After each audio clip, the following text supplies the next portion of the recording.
नमस्कार सभी को राधे राधे। आज हम आपको सुनाने जा रहे हैं कार्तिक मास के आखिरी 5 दिनों में रोज सुनने वाली ये कहानी, कार्तिक स्नान की कहानी। यदि आपने चैनल को सब्सक्राइब नहीं किया तो आप प्लीज़ सब्सक्राइब करें, लाइक करें और कमेंट करें। किसी गांव में एक साहूकार रहते थे। उन साहूकार के एक बेटा और बहू भी थे। साहूकार की बहू कार्तिक महीने के कार्तिक स्नान किया करती थी। बहू कार्तिक महीने में सुबह जल्दी उठती और रोज गंगा स्नान करने जाया करती थी। उसका यह नियम था कि वह जल्दी जाते समय किसी भी पराये पुरुष का मुंह नहीं देखती थी। उधर एक राजा का बेटा भी सुबह सुबह गंगा स्नान के लिए जाता था।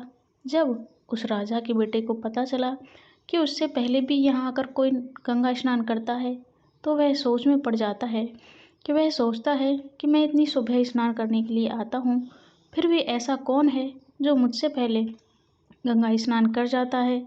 समय बीतता जाता है। कार्तिक महीने के सिर्फ 5 दिन शेष रहे थे।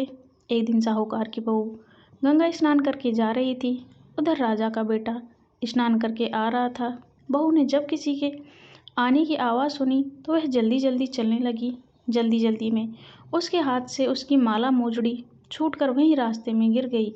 बहू ने माला मोजड़ी छोड़ दी और जल्दी जल्दी अपने घर चली गई। जब राजा के बेटे ने माला मोजड़ी रास्ते में पड़ी देखी तो राजा के बेटे ने उसे उठा लिया और माला मोजड़ी को देखकर राजा का बेटा सोचने लगा कि जिस स्त्री की माला मोजड़ी इतनी सुंदर है तो वह स्त्री कितनी सुंदर होगी। फिर राजा का बेटा उस माला मोजड़ी को अपने साथ ले जाता है और वह पूरे गांव में घोषणा करवा देता है कि राजा के बेटे को एक माला मोजड़ी रास्ते में पड़ी मिली है। जिसकी भी है वह माला मोजड़ी हो, वह 5 रात मेरे साथ आएगी। साहूकार की बहू ने जब यह घोषणा सुनी तो उसने राजा के बेटे से अपने धर्म को बचाने के लिए और अपने कर्तव्य को बचाने के लिए वहाँ आने के लिए मना कर दिया। लेकिन राजा के बेटे ने जिद की तो वह आ गया और राजा के बेटे ने एक तोते को एक पेड़ पर टांग दिया।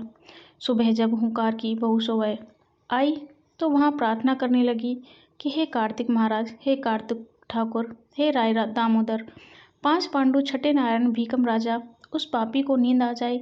बहू के इतना कहते ही उधर राजा के बेटे को नींद आ गई और राजा का बेटा सोता ही रहा। बहू ने गंगा स्नान किया और जैसे ही स्नान करके जाने लगी तो उसकी नज़र उस तोते पर पड़ी। वह तोते के पास गई और तोते से बोली, सुआ सुआ, तेरे गले हार डालूंगी, हीर डालूंगी, मेरी साख रखियो बीरा सुआ सुआ, सुबह तेरे पग घालू नेवर, साख भरियो मेरे देवर। उस तोते ने कहा, ठीक है बहन, मैं तेरी साख अवश्य रखूंगा। बहू तोते से यह सब कहकर चली जाती है। उधर राजा के बेटे को नींद टूटती है। वह जल्दी जल्दी उठता है और तोते के पास जाता है। वह तोते से पूछता है कि बताओ सुआ, क्या वह आई? तोते ने कहा, हाँ वह आई थी। जब राजा के बेटे ने फिर से कहा कि कैसी थी तो तोते ने कहा, बहुत सुंदर।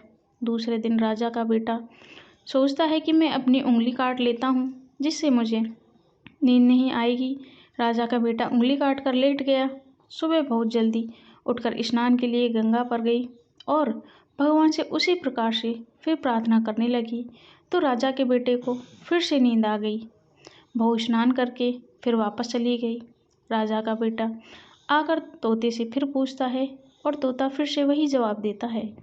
राजा के बेटे ने अगले दिन सोचा कि आज मैं आँखों में मिर्ची डालकर बैठूंगा तो मुझे नींद नहीं आएगी। वह रात को आँखों में मिर्ची डालकर बैठ गया।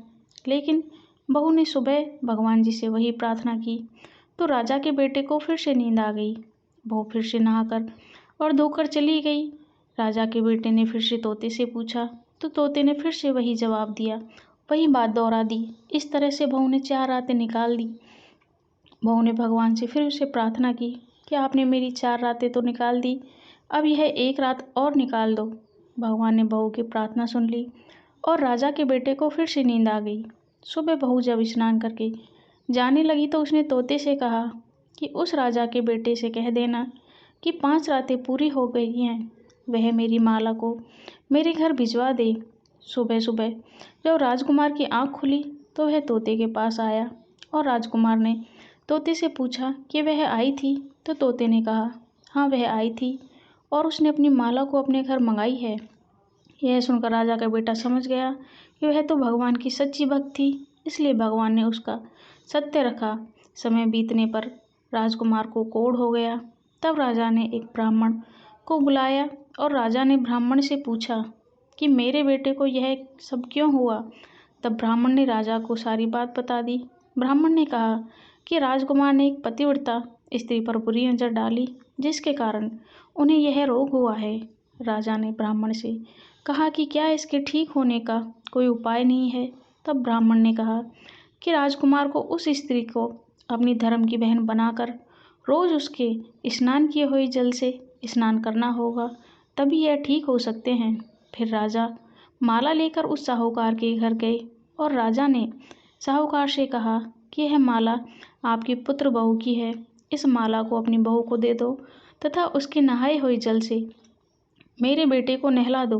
तब साहूकार ने कहा कि मेरी बहू पराये पुरुष का मुंह नहीं देखती, वह ऊपर स्नान करेगी, आप इसे नीचे नाली के पास बिठा दे तो बहू के नहाए हुए पानी से यह भी नहा लेगा। राजा ने ऐसा ही किया। इस प्रकार स्नान से कुछ समय बाद राजकुमार का शरीर चंदन सा हो गया, वह बिल्कुल ठीक हो गया। जय हो पंचभीखु देवता की। अब सुनी भीष्म पंचक की यह कथा। एक समय राजा परीक्षित ने महात्मा व्यास जी से पूछा कि हे भगवान, हमें कार्तिक मास की कथा आपने सुनाई, लेकिन एकादशी से लेकर पूर्णिमा तक इन 5 दिनों तक भीष्म पंचक के नाम से क्यों कहा जाता है? इस संबंध में हमें जानना है। इन 5 दिनों के व्रत को करने से क्या लाभ होता है? महात्मा व्यास जी ने कहा कि हे परीक्षित, सुनो। कुछ समय पहले निर्धन स्वामी सवर नाम के एक ब्राह्मण थे। उनका शरीर बहुत ही कमजोर था, परंतु वह भगवान विष्णु के भक्त थे। कार्तिक मास में वह रोज गंगा स्नान करते और भगवान विष्णु का पूजन करते, पर एक दिन वह शरीर से पीड़ित होते हुए भी गंगा स्नान करने गए, पर उससे घाटों की सीढ़ियाँ उतरी नहीं जाती थी।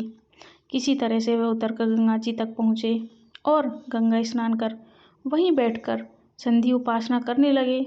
वहीं पर वृद्ध ब्राह्मण के रूप में भगवान अपने भक्त पर कृपा करने के लिए बैठे हुए थे। भगवान ने ब्राह्मण को बड़े कष्ट से देखकर पूछा कि ब्राह्मण, तुम्हारी स्थिति तो स्नान के भी योग्य नहीं है, फिर भी तुम ऐसी अवस्था में स्नान के लिए आए हो, तो क्या चाहते हो? ऐसे वचन सुनकर वृद्ध ब्राह्मण ने कहा कि भगवान, मैं गरीब ब्राह्मण हूँ, इसी से लोगों ने अपमानित किया है और तकलीफ पाता हूँ, इसी कारण मैं परेशान रहता हूँ। यदि आपके पास कोई उपाय है तो आप कृपा कर मुझे बताएं। आपके आशीर्वाद से मेरी कष्ट हर जाएं। ऐसे वचन सुनकर भगवान रूपी ब्राह्मण ने कहा कि ब्राह्मण सुनो, कार्तिक का महीना चल रहा है। इसमें शुक्ल पक्ष की एकादशी से लेकर पूर्णिमा तक जो 5 दिन होते हैं, यह भीष्म पंचक के नाम से पुकारा जाता है। 5 दिनों में तुम गंगा में स्नान करो, तो जलदान दो, अक्षत पुष्प से उसका पूजन करो, भगवान विष्णु की पूजा, तुलसी पूजा आदि करो। इससे तुम्हारे सब कष्ट दूर हो जाएंगे, अंत में विष्णु लोक में निवास करोगे। हे ब्राह्मण, महाभारत की लड़ाई में श्री कृष्ण ने भीष्म जी के नाम पर पंचभीखु नाम पर 5 व्रत रखे हैं। 5 दिन के व्रत माने जाते हैं। वहाँ भी भीष्म पितामह के लिए ये श्री कृष्ण ने कहा था, इसलिए इनका नाम भीष्म पंचक भी कहा जाता है। इन्हें पंचभीखु नाम से भी जाना जाता है।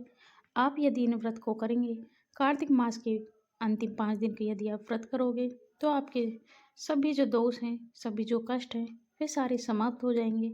इस प्रकार से भगवान रूपी ब्राह्मण को उस बूढ़े ब्राह्मण को यह बताकर अंतर्धान हो गए। जो भी मनुष्य कार्तिक महीने में व्रत करता है, उसको तो पुण्य फल मिलता है। यदि वह किसी भी प्रकार से पूरे कार्तिक मास का नियम पालन या व्रत नहीं कर पाता और वह आखिरी इन 5 दिनों का व्रत का पालन करता है, तो उसे सभी मनोरथों की पूर्ति होती है, सभी मनोरथों को सिद्ध होता है, उसे पूरे कार्तिक मास के फल की प्राप्ति होती है। इस प्रकार से इसका महात्मा आपको बताया गया है। यदि आपको यह जानकारी पसंद आई तो आप वीडियो को लाइक करें, सब्सक्राइब करें और कमेंट ज़रूर करें।